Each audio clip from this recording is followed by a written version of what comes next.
Assalamualaikum warahmatullahi wabarakatuh. Alhamdulillah. Saudara-saudara,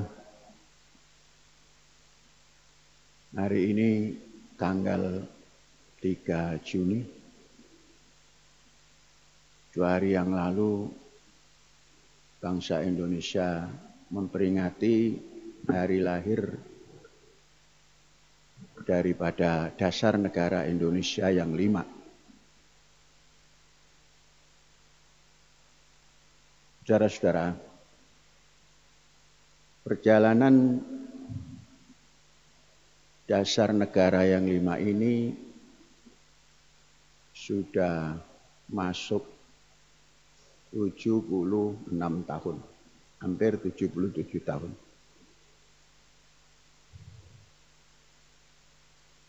Namun sampai dengan hari ini berbagai penafsiran terus bergerak. Kita ingat zaman Presiden Insinyur Ahmad Soekarno,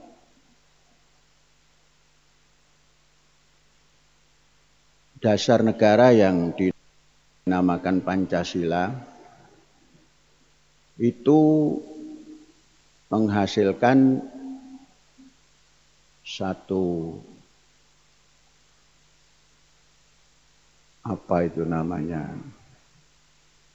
sikap nasional yang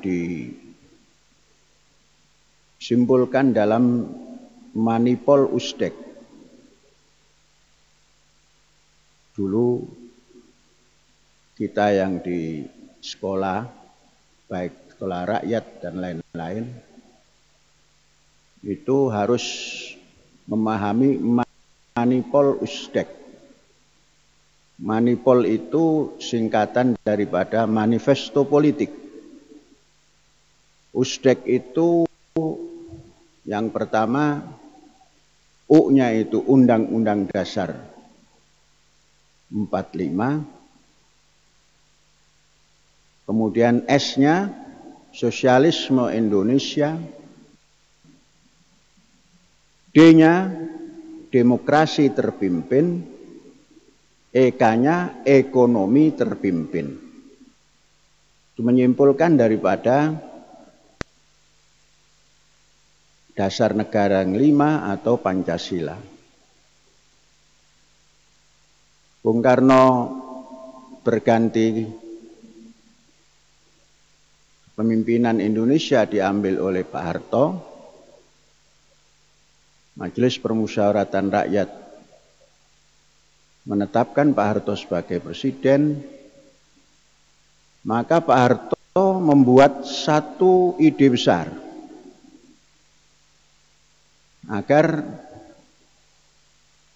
bangsa Indonesia ini mempunyai pegangan dalam menyikapi 5 dasar negara itu, atau dasar negara yang 5 itu. Maka dibentuklah yang namanya P4, PPPP, Pedoman Penghayatan Pengamalan Pancasila. Kemudian setelah Pak Harto bubrah semua itu. Yang digagas Bung Karno diganti oleh Pak Harto dengan P4. Kemudian ganti rezim dengan rezim baru yang dinamakan rezim reformasi, bubrah semua. Undang-Undang Dasar 45-nya bubrah, kemudian P4-nya ambiar. Jadi sekarang bangsa Indonesia tidak menggunakan Undang-Undang Dasar 1945, tapi menggunakan Undang-Undang Dasar 2002 yang dinamakan juga Undang-Undang Dasar 1945.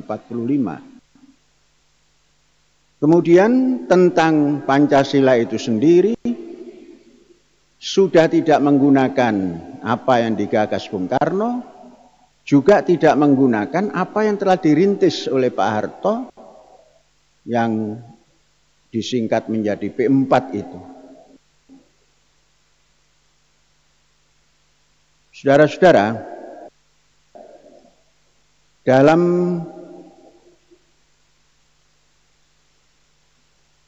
penghayatan nilai-nilai dasar negara ini, Pak Harto mempunyai ide besar yang patut dihormati.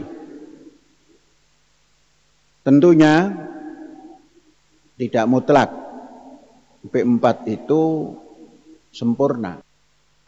Semestinya P4 yang mungkin oleh kaum reformis itu dianggap tidak sempurna, semestinya disempurnakan, bukan dibuang sama sekali.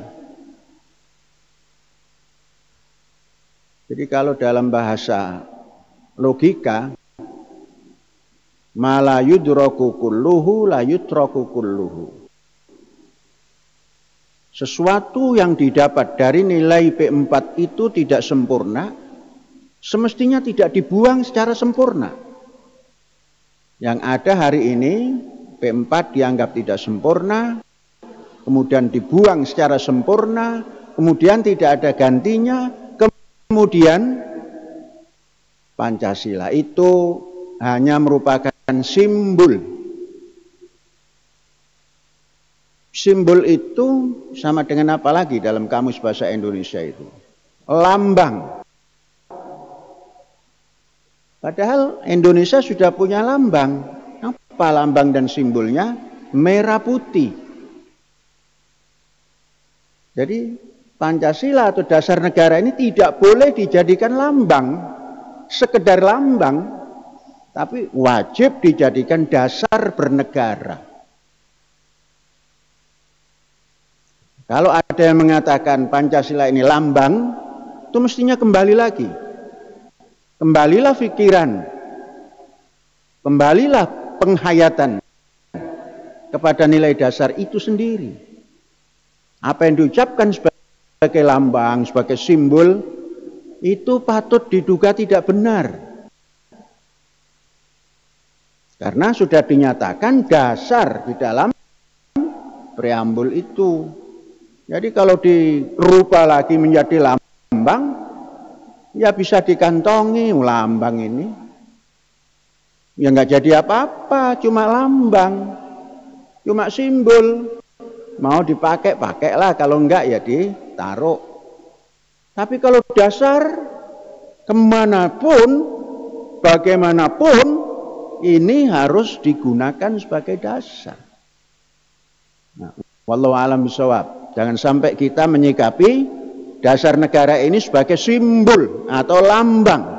Itu patut diduga keliru. Hadza wallahu yar'ana wa yahfazuna walhamdulillahi rabbil alamin.